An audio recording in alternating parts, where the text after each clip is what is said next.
Thanks for coming. As part of the Authors of Google series, we have Professor William Irwin here to speak with us today about his work on the Popular Culture and Philosophy book series. Professor Irwin is a professor at philosophy at King's College in Pennsylvania. He's the editor of a number of books such as the Seinfeld in Philosophy, Matrix in Philosophy, More Matrix in Philosophy, and my favorite of the bunch, which is the Simpsons in Philosophy. Bill's work has drawn quite a bit of attention quite a bit of media attention, and he's done interviews for a number of media outlets such as the New York Times, MSNBC, BBC, NPR, and a number of others, which just goes to show just how interesting and how much attention that this unique combination of topics has brought. So we'll have time for questions afterwards, and just as a quick reminder, we have a microphone set up so that if you could please use that for our YouTube audience and also the Google remote offices we have tuning into the talk. But yeah, so first of all, Bill, thanks for coming today. Thanks for having me, Tyler. It's a pleasure to be here and an honor, and I think Google has the coolest work environment I've ever been in, right. So nice to be here. So if you don't mind, I had a few questions I wanted to ask you to begin with. Can you just tell us a bit about how you came up with the idea for this book series? Okay. First, I'm going to put a word out there for the lawyers, because there are actually two different book series, one that began with Open Court and one that I now have with Blackwell, and so the lawyers need to be sure that I'm distinguishing between the two. But let me go back to your question and answer that. The whole idea behind the book series really comes out of the college classroom in teaching philosophy. Of course, it's a daunting subject for many students. It's not the kind of thing most people will see in high school or have come to college with an interest in already. And so really I take a page from a British philosopher with my pedagogy, and that is that a spoonful of sugar helps the medicine go down. So philosophy is a bit sweeter when we pepper it with maybe it's savory then, hot, when we pepper it with some popular culture. And really it started with, you mentioned the book Seinfeld in Philosophy. What I found was that I was watching Seinfeld, and so were my students. And so in order to find a common language to talk about philosophy in, rather than ancient Greek, we used examples from Seinfeld, right? Why is Jerry constantly ironic? How is that like Socrates? Why is Kramer constantly changing his endeavors and his pursuits? How is that like Kierkegaard's aesthetic stage? Sometimes the comparisons are surface level and beginners, but they initiate a conversation and demonstrate some goodwill and an interest to meet students where they are. Now, horror of horrors, Seinfeld was announced to be going off the air in 1998, and so I was left wondering what I would do in the classroom anymore in order to connect with students. And of course, I found that there was nothing really unique about what I was doing. Lots of my colleagues at other institutions were also connecting with their students through Seinfeld. And so I had the idea of, let's get a bunch of us together. We each write an essay on how we can make a connection with Seinfeld to philosophy, and we've got a neat little book. So that got everything started. The second book then was the book that we're chiefly focusing on today, I guess, The Simpsons in Philosophy, where the same formula was repeated. We get a bunch of philosophy professors, each of whom is a Simpsons fan, and makes a connection between The Simpsons and philosophy. And it's a way of getting students or the general public interested in philosophy who might not otherwise be. And we've repeated the formula ad nauseum from there. So you mentioned a lot of really cool examples, I think. For any of us that might be encountering this for the first time, would you kind of walk us through maybe an example of what you mean by Seinfeld in Philosophy or The Simpsons in Philosophy? Just kind of maybe expand on one of those? Sure. Without giving you the whole lecture or trying to repeat verbatim any of the articles you can read in the book, the idea is, take for example The Simpsons, since we're mainly focusing on them today, that moral theories in philosophy can be pretty dry and off-putting and seemingly disconnected from real-world experience. But when we illustrate them using The Simpsons, they come to life for us. And perhaps that was all the more so true a few years ago when The Simpsons was the common language of all college students. Perhaps today more it's South Park or Family Guy, which I'll give a quick plug for as well. We have books on South Park and philosophy and Family Guy and philosophy as well. But the idea is, for example, if we're teaching Aristotle's theory of virtue, which makes the rather common sense observation that virtues are means or delicate balance points between two extremes, a too much called an excess, a too little called a deficiency. Well, Homer is always our great example of the excess. When we take, for example, the virtue that Aristotle champions of temperance, right? Not overdoing it. Well, Homer, not the Greek, of course, but the Simpson, provides us with the marquee example of someone who takes things to the excess all the time. Marge is one who is much more balanced and in the middle. Flanders is often on the realm of the deficiency, right? Whereas it's easy to find people who are intemperate and overindulge like Homer. Flanders is actually someone a bit like a Buddhist monk or something who doesn't indulge in things perhaps even enough. On and on. Lisa can help us illustrate Kant's moral theory of mediating your desires with what is called for in terms of your rational duty. Bart's bad boy behavior is not exactly what Nietzsche was calling for and saying we should go beyond good and evil. And we can go on and on from there. Political theories. Plato's Republic is perhaps best illustrated in its shortcomings when a group of Mensons attempt to take over Springfield, led by Lisa, the comic book guy, and Dr. Hibbert, to disastrous effect. So we need not recreate Plato's Republic with its tiered system. We can simply see what disastrous effect comes on the little screen in the cartoon environment of Springfield. So that's the basic gist of it. Okay.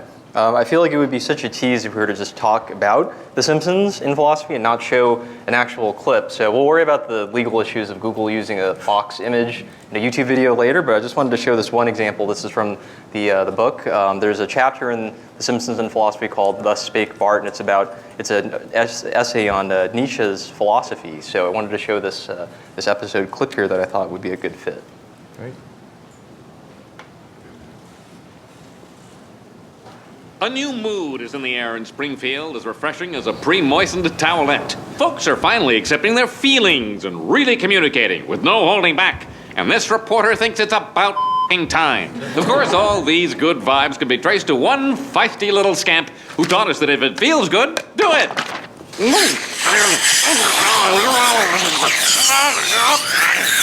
Lise, today I am a god. Is that why you're sitting on an ice cream sandwich? Ooh.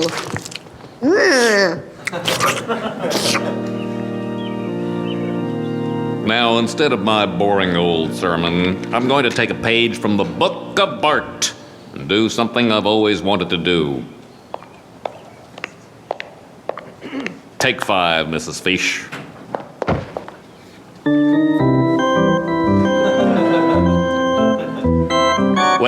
Wait, I can do this. Wait, hold on. The wireless was an invention by Guglielmo Marconi. Who can tell me what his first message was? I want to change my name. Good one, Milhouse. Anyone else? The first message by wireless. It was... Our 10th caller will receive tickets to Supertramp. Oh, jeez. Everybody's a comedian.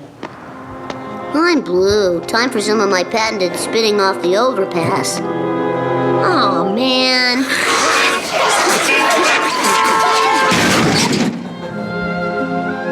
Oh. Lise, everyone in town is acting like me. So why does it suck? It's simple, Bart. You've defined yourself as a rebel, and in the absence of a repressive milieu, your societal niche has been co-opted. I see. Ever since that self-help guy came to town, you've lost your identity. You've fallen through the cracks of our quick-fix, one-hour photo instant oatmeal society. What's the answer? Well, this is your chance to develop a new and better identity. May I suggest good-natured doormat? Sounds good, sis. Just tell me what to do. Springfield will have its first annual Do What You Feel festival this Saturday, whenever you feel like showing up. It'll be a welcome change from our annual Do As We Say festival, started by German settlers in 1946.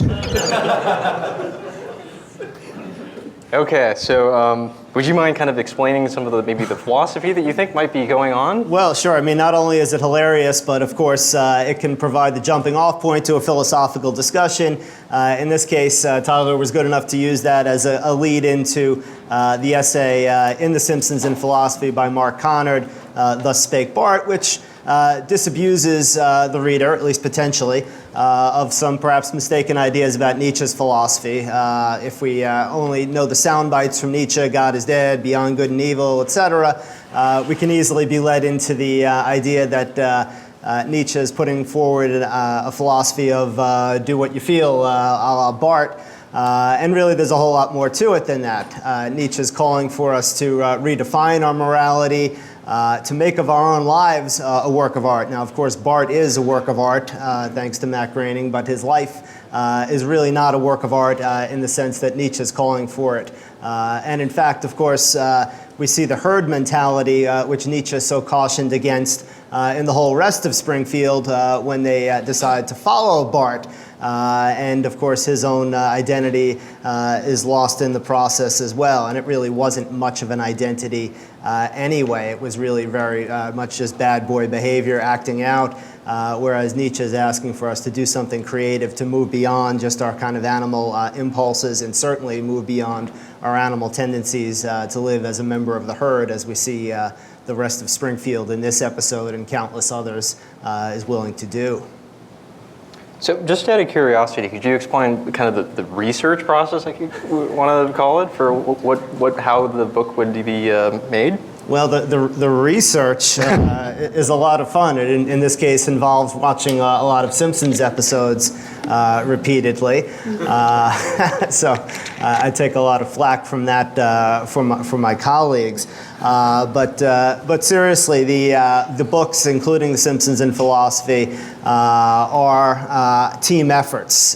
The idea is that I, or really just about anyone, will not have a whole book's worth of interesting things to say about connecting philosophy and The Simpsons. But if we can get a number of people involved, each of whom is contributing an essay, then teamwork produces hopefully what is a nice product. And so mostly it involves coordinating so that we're not all saying the same thing or overlapping, etc. There are a number of ideas and philosophical issues that we'll want to connect with, say, The Simpsons, issues in political philosophy, issues in moral philosophy, perhaps connecting with figures in the history of philosophy. And so it's a matter of good teamwork and making sure that each person is doing something a little bit different.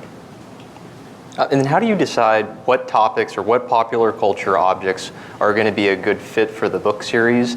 Like, how do you go about deciding what would be a good blank and philosophy book topic?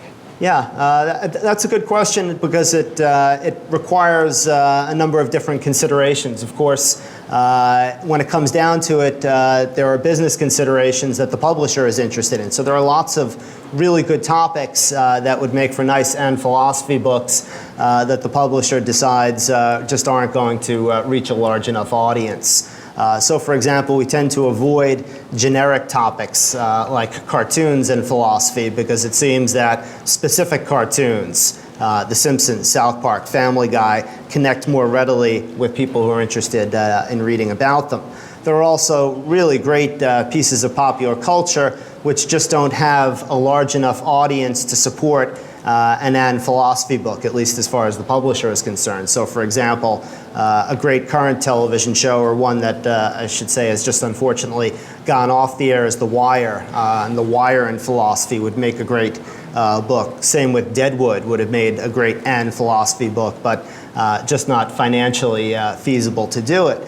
So we're looking for something that's incredibly popular, will connect with people, and so is not just incredibly popular, but also has some measure of depth to it, is literate, witty, fun, or could be serious as well, but tends to raise questions the way that The Simpsons does, even if it doesn't answer it.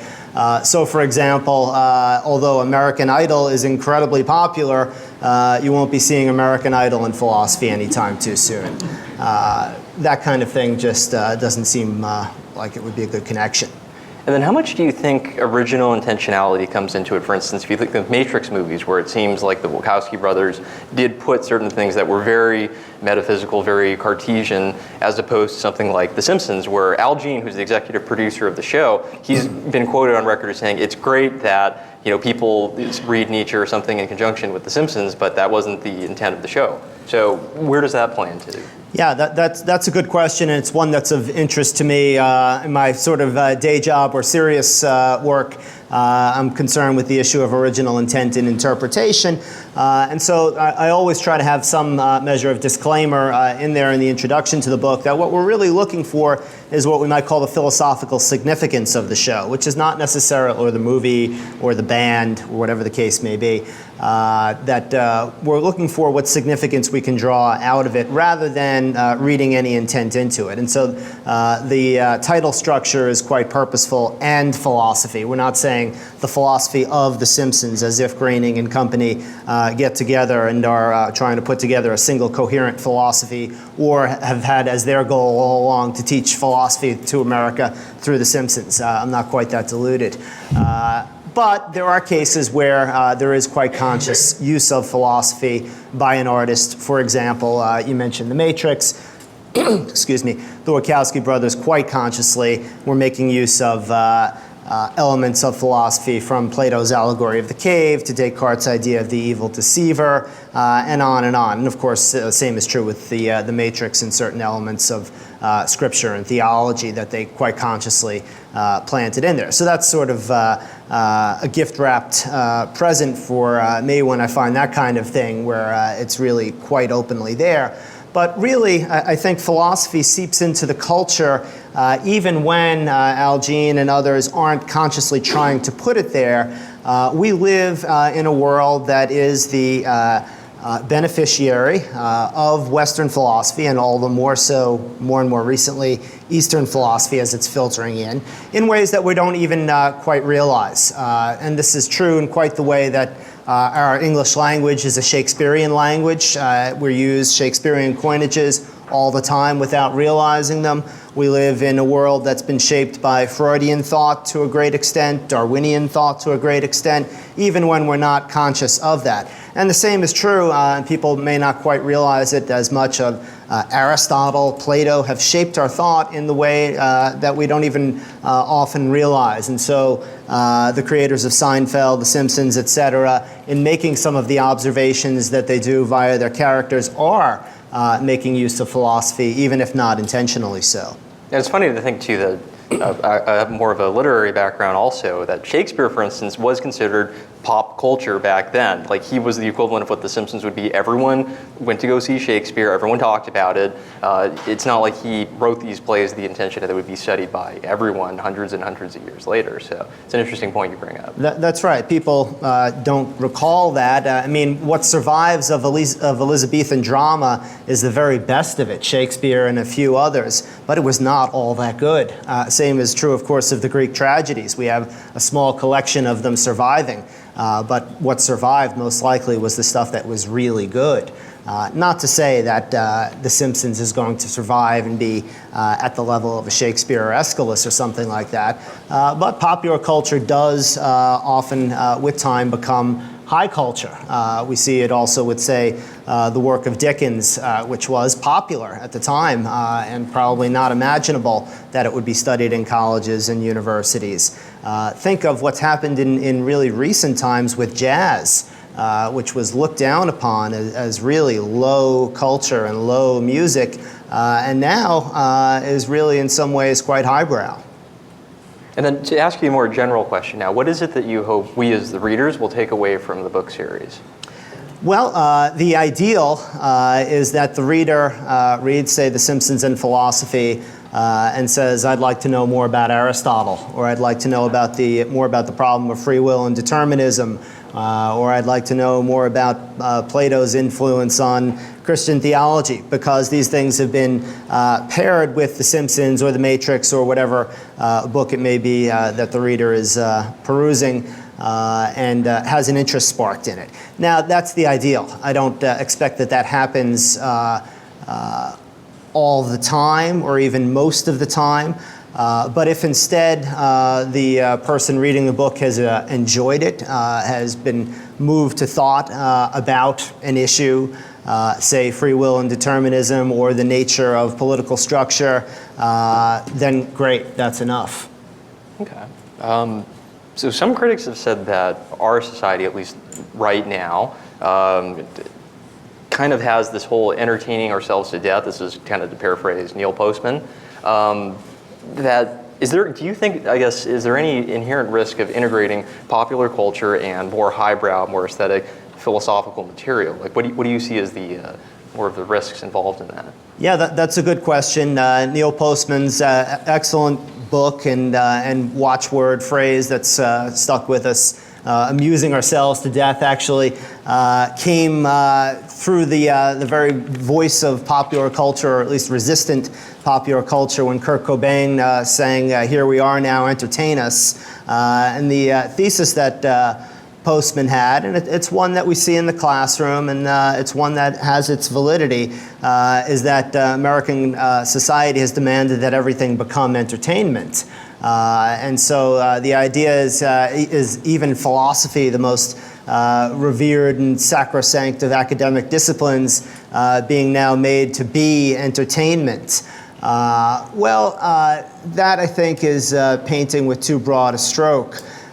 What we're doing here is seizing on what may or may not be positive or negative, that we enjoy entertainment. It's one of the ways in which we relax and feed and nourish ourselves and recharge our batteries. But we can make a positive out of that. And the very idea that a book like The Simpsons Philosophy can be successful shows that when it comes to at least the best of popular culture, people are anxious and interested to give sophisticated thought to it. And I think what the books do is in some ways encapsulate and maybe raise the level to what we've all done in a late night dorm setting, sitting around and talking about the kind of questions that, say, the Matrix has raised. Would you take the red pill or the blue pill? Why? That sort of thing. It's not just that we're stuck in the popular culture, but that the popular culture can become a catalyst to further thought. There was a fairly recent article in the New York Times, maybe 3 or 4 weeks ago, where they talked about this kind of growing trend in philosophy being a more popular undergraduate major than it was, say, 20 or 30 years ago. And just also a kind of a growing popularization of philosophy in general, like your book series, for instance, or more what we call pseudo-philosophy topics. What are your thoughts on that, and maybe what would you attribute that trend to? Yeah, well, I think it's all for the good. I think there are a couple of different things going on there, and they may or may not be connected. The rise in philosophy majors, I think, reflects the idea that what we see in the demand for the workplace is people who are nimble, smart, able to think for themselves, able to adjust to changing circumstances, rather than what we saw with trends in higher education more recently leading up to this, where the emphasis was on training for a specific line of work. And I think particularly in areas of business, people were finding that what they learned in marketing or accounting or whatever the case may be was out of date pretty quickly, and oftentimes had little to do with the job that they were going to pursue. And employers actually in some ways have driven the demand for majors in the humanities, including philosophy, where so much emphasis is placed on skills of reading critically, writing well, speaking well, and being able to present your ideas and adjust and adapt to a changing work environment. I think philosophy is just an excellent major for anyone who is smart and self-motivated. And that's a combination you don't always see. You see it a lot, I expect, here with people at Google, but some smart people are not self-motivated, and some self-motivated people are not all that smart. But if someone is smart and self-motivated, then philosophy is an excellent major for them, and anything really can be done with it. Now, you mentioned also the trend towards popularization of philosophy, of which the books in my 2 series have played some small role, I hope. That, I think, is a very good thing in that philosophy has had a public relations problem for a couple of centuries now. So we need to kind of reach out. And science has done this to great success. And included real luminaries in the study of science, including Carl Sagan, among others, who've written books for popular audiences with the idea that although when you remove the mathematics from the science, you sometimes distort things, it's better than leaving the public in the dark about science. And scientific literacy is incredibly important for an educated and well-informed democracy, and for members of a democracy to be active participants and decision makers. And I think the same thing is true with philosophy, that the study of philosophy, in whatever form you get it, is a good thing for keeping members of a democracy well-informed, critical in their thought, encouraging a tendency to dissent responsibly and think skeptically. So hopefully this is a trend that we'll see continue. Well, we have such a big audience here. I'd love to be able to take some questions, if that's okay. Great, so, I would love to. If anyone has any questions here, would you feel free to step up to the mic? Thanks for coming. As a former philosophy major myself, I live and die by the theory that philosophy is the only study that teaches you how to argue that philosophy was a good thing to study.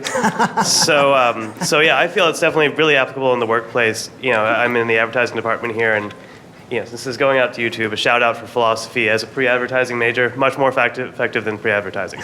So my question though is if, and I haven't kept up on the series too much. Sounds like you're doing stuff with new shows, but have you thought about doing this to musical careers, such as people like Bob Marley or Dylan, or somehow integrating philosophy into lyrics that people have written or lives that people have lived, just overall, as opposed to these fictional series? And then also, I wanted to know if you had seen the movie Waking Life. I know it doesn't have a huge audience, but what you thought about that movie, which was very, just dropping tidbits of philosophy as the plot of the movie. So those two questions. Thank you. Great questions. And thanks for the endorsement for philosophy for pre-advertising or for any other career path. Actually, we've done a Bob Dylan in philosophy. We've done the Beatles in philosophy. We've done Metallica in philosophy. And open to any number of other possibilities of people's lives, musical career, lyrics. One surprising thing to me about this is that those books haven't sold as well as the books based on television and movies, and I had anticipated the opposite, because I think whereas you may watch a favorite movie, I don't know, a dozen times, if you're really into it, you'll play an album that you love thousands of times maybe over the course of a lifetime, and it really connects. So I'm surprised that those haven't been more successful, but I'm hoping that we'll do more of them. The movie Waking Life I loved. There's a great article about it in a related book called Movies and the Meaning of Life. And the fellow who made the movie has made some other really good movies as well. Was a philosophy major who dropped out of University of Texas in Austin. You're talking about Linklater? Yeah. Oh, okay. If he wasn't a philosophy major, he was at least someone who had studied quite a bit of philosophy. His mentor and teacher Bob Solomon appears in Waking Life giving the lecture on existentialism. Bob Solomon is someone who's done a good bit for popularizing philosophy and unfortunately passed on recently. But great movie and great filmmaker. Thanks. Yeah, regarding the question about the risks of using something serious like philosophy as entertainment, I'm wondering if you think that throughout history, a lot of what has become the high culture originally was using previous philosophy and serious stuff as entertainment. I'm thinking about the ethics, the fatalism versus not in Shakespeare, for example. So it looked like you might have been incorporating what at the time were academic themes into what at the time was entertainment, and now it's high art again. Yeah, I think we see that cycle repeat itself, especially with Homer. Homer of the Iliad and Odyssey, who Plato would have had banned from the ideal republic because the depiction of the gods in Homer was so scandalous, he thought. They behaved like overgrown children or perhaps like today's superheroes, and that's not how the gods really could or should be. And really, Homer was the popular culture of the time, recited orally. There, of course, is no YouTube at the time, so we didn't have them available that way, but you had your traveling bards attempting to be as entertaining as possible in putting Homer across. And so we have the Platonic response to it. Aristotle took a very different view towards Homer and legitimated the study of the tragedies and the epics of Homer in his book, The Poetics. And it's a cycle that's repeated itself throughout history. And in fact, even those who have railed against the popular culture of the time have tended to make use of it. So, for example, the Stoic philosopher Epictetus warns against going to the theater because of the scandalous behavior you'll see both on stage and in the audience. And yet one of his most enduring images is that we must think of ourselves as an actor in a play, and the role that's assigned to us is not our own to choose. So it's almost unavoidable. Did that address your question? Yes, thank you. I was also wondering, I was glad you brought up Homer, because I was also wondering in particular if, like Homer and, for example, Beowulf might have started out as serious attempts to, orally record certain historical events. They obviously got embellished and became used as entertainment. Yeah, that's a historical debate that I'm not incredibly well informed on, but there are those who maintain that some of the figures in Homer's works, as well as in Beowulf, are historical or at least proto-historical, and later become fictionalized and become the stuff of legend. Yeah. Thanks. Thank you. Bill, I had another question for you. Yeah. Then. Because you mentioned that the genesis of the idea for the book series started from your experience in the classroom. And I just want to put that out there and admit that I did teach a class on your book, The Simpsons and Philosophy, at Berkeley. And it was a great class. It ended up being really, really popular. And I think the approach, the lab test that we did that showed that it worked really well is that roughly half the students would complain there was too much philosophy and not enough Simpsons, and the other half of the class would complain that there was too much Simpsons and not enough philosophy. So it ended up being a good approach, but I think from my own experience, I thought it worked really well, and I thought it was a great way to introduce philosophy to people who hadn't. What were some of your experiences with teaching this material and taking this approach? Yeah, I'm glad to hear you say that. That's about how we get feedback on the books as well, about half people saying that perhaps there's too much Simpsons and half saying that there's too much philosophy. So I think hopefully the balance is about right. You never can please all the people all the time. I have not done what you have done and what a number of people around the country have done and base an entire course around, say, The Simpsons or The Matrix and use, say, one of the books in the series as the basis of the course. What I have done is taught, say, a traditional introduction to philosophy course and used The Simpsons in Philosophy or The Matrix in Philosophy as a supplementary and usually optional text. There were moments there where every student in my classroom had seen The Matrix, and it's funny how quickly time passes. It's going to be 10 years next year that The Matrix has come out, and now a third to a half of my students have seen The Matrix, so I can't count on that. There was a time when everyone had some real serious familiarity with the Simpsons, and I can no longer count on that. So it's become fragmented, and so the approach of using things in a sort of supplementary way, and really what I will do in the classroom is try to keep current with without trying to force it too much and not trying too hard to be the too cool professor, know about what I'm interested in today's popular culture that the students may be watching too, and try to keep it current that way, rather than try to force it to be based on a particular topic like The Simpsons. Now, it works when it's done the way I understand you've done it, Tyler, and some other people have done it too, where it's sort of a special course that isn't meant to fulfill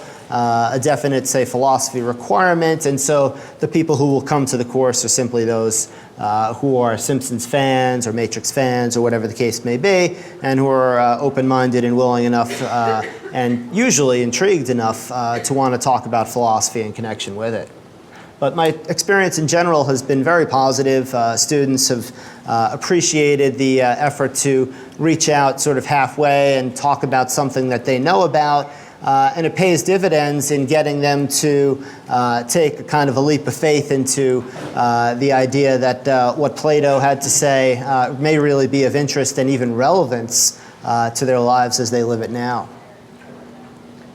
I wanted to read a quote from one of your writings.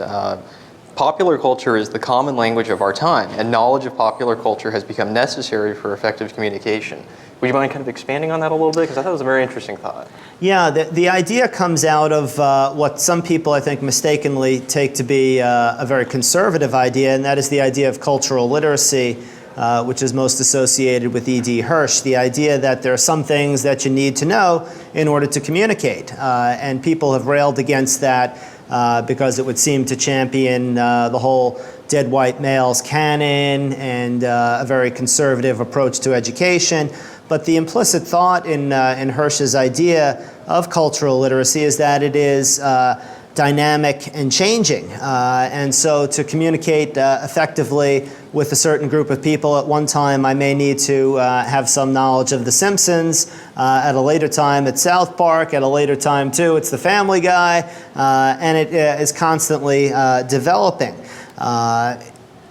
In earlier eras of American education, the curriculum was much more standardized and people could count on one another to have read a certain group of books in common, to have had certain parts of their education in common.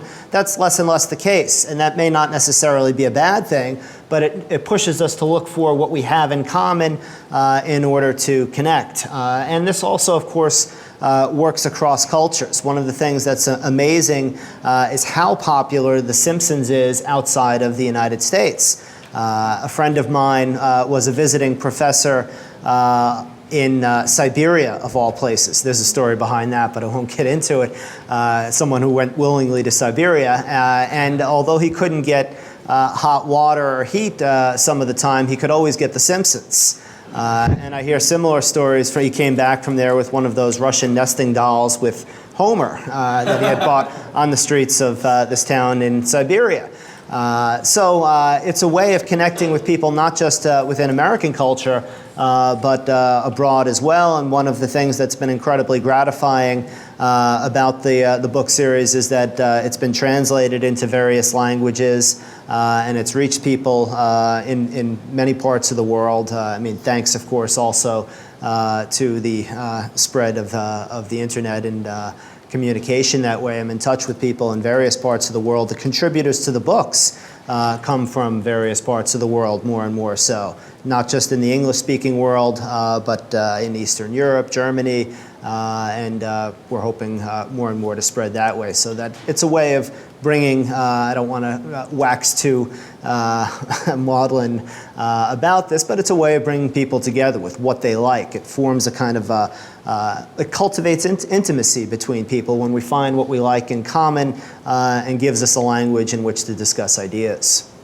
Especially, I can say from personal experience teaching the Simpsons class, we had students from, I can't even remember how many countries, but at least well over a dozen, and they would be foreign exchange students who would just be drawn to The Simpsons. And it's very cross-generational too, which I think is really special. The oldest student I had was probably, well, she was well into her 60s, and the youngest students that ever participated in the class were, high school or possibly even middle school students who would stop by. So it was a neat experience, and it just goes to your point that yes, there is something very interesting about how The Simpsons did provide this ideal common ground for people to, use as a jumping off point into philosophy. Yeah, that's a funny point too about the cross-generational appeal. And I would have had no way of predicting that. In fact, I'll tell you in all honesty, I go back to watching The Simpsons when it was shorts on the Tracy Ullman show in the late 80s. And I remember hearing they're going to give it its own half-hour sitcom, and I said, that'll never work. And thankfully I was wrong. Does anyone else have any questions? I mean, I have another question. Oh, sure, go for it.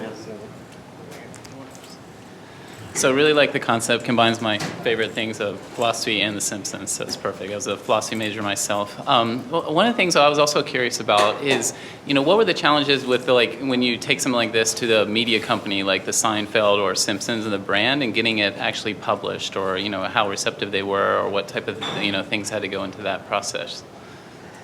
Yeah, it's a good question. Really, where the issue comes in is with using official images on book covers, etc. So, for example, a number of you have the Star Wars and philosophy book that was distributed, and you'll notice that's not exactly an official image there. You have two indistinct hands and what are probably lightsabers sticking out of them. So in some cases we get good cooperation. For example, I'm blanking on his name, the creator of the Family Guy. Seth MacFarlane? Seth MacFarlane was terrific. He gave us an official image of the Family Guy and allowed us to use that, was incredibly supportive. Other cases, people don't seem to care. In some cases, permission is denied. But when it comes to actually quoting, the fair use laws, and again here I'll state I'm not a lawyer and I'll defer to lawyers on this, have a great deal of latitude when it comes to quoting from television shows and movies. It becomes something different when we're quoting from, say, Harry Potter or The Lord of the Rings, which we've also treated. But even there, fair use is pretty flexible. Book that we did recently on Metallica, we didn't get sued for, so I'm pretty happy about that. I think public relations were damaged there over the whole Napster thing, so they weren't inclined to sue us, and actually I'm a huge Metallica fan, so I'm glad it worked out that way. Okay, Thanks. Again, the Simpsons, you claim that Simpsons writers have said that they didn't actually expect people to discuss Nietzsche, but I disagree. There's a lot of, the title of the episode even, for example, Homer's Odyssey, indicates that they're just ripping a page right out of history and telling that in Springfield terms. But did you look at those specific episodes where they're obviously talking about either a work in history or a time period and raising questions about it in Springfield, or retelling the story in a different way? Were those an important part of the? I haven't read the book in 6 years now, but were those an important part? Yeah, in some ways there may be an element of false modesty involved. For example, we have a Woody Allen in philosophy book, and Woody Allen is always very gracious when it comes to any kind of serious treatment of his work by academics and that kind of thing.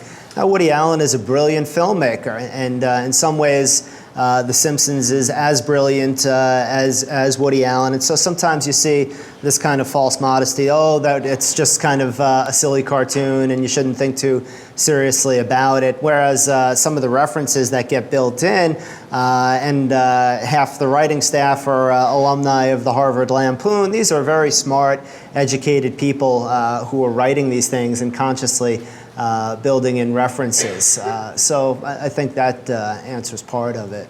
And did you actually see a noticeable effect from using or connecting these to not only everyday examples in the Springfield world, but did students end up, do you feel, retaining this information better or integrating it better at the end of the semester? Yeah, I wish we had some kind of a study done on it, but as a philosopher, I'm not very empirical by nature, so I'll simply kind of rely on anecdotal evidence that, yeah, it works great. And that's what people tell me, and that's been my experience. But yeah, it would be ideal to have some kind of a study. And there have been other studies done where, for example, when you teach mathematics using money, people are interested in money. You put a dollar sign in front of that and it becomes more interesting and people learn more quickly, right? And I think probably the same is true when you try to talk about philosophy in terms of The Simpsons, when people are interested in The Simpsons. Thanks. I have one anecdote too, that I had one mechanical engineer who, after taking the class, said he was switching to philosophy. I don't actually know if that makes me more popular here or not, probably not, but that's my one anecdote about the effectiveness of the teaching material. And then to just kind of bring this point up again, what Jesse was talking about, it also, there's a part of irony, I think, in what we're doing. We're doing to The Simpsons what The Simpsons does with all of their references and allusions with, they're trying to make a point, a humorous point for the most part. But by taking The Simpsons parts, which may or may not be, directly alluding to like Nietzsche or Schopenhauer or Kierkegaard or whatever, we're appropriating it and doing something else with it. So I think that's fair game. I think that's fair use. And it's up for grabs whether they actually intentionally put that in there, which, for the most part, I would say no, but sometimes you're right. There are clear allusions, like with the Homer's Odyssey, or they did like a spoof of Edgar Allan Poe's The Raven, which I think was in the second season, which was directly taken word for word from that. Any other last questions? Okay, well, thanks, and then we'll have time for a book signing afterwards. But Bill, thank you very much for coming. Thanks for having me. It's been great.